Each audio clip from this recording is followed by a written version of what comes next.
Ladies Chica, Bel Mariano hindi silosang GF kay Donnie. Ang bongga ni Bel dahil pinatunayan niyang supportive girlfriend siya kay Donnie dahil nung umattend nga raw siya noon sa taping nila ng Roja. Bilib nga raw ang mga direktor noon kay Bel at hindi raw ito silosang girlfriend. Worth it naman daw ang pagpunta ni Bel noon dahil kakaiba ang eksena na ipinadama sa kanya ni Donnie. Kasi hodang maraming tao, talagang nag-I love you si Donnie kay Bel.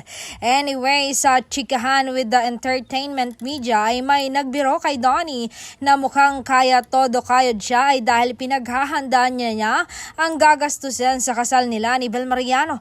Natawa si Donnie pero nilinaw niya na isa sa mga goals niya ay ang pakasalan si Bel. Pero pare-pareho pa silang busy ngayon ni Bel sa kanilang career. Kaya hindi naman agad-agad ang tungkol sa pagpapakasal.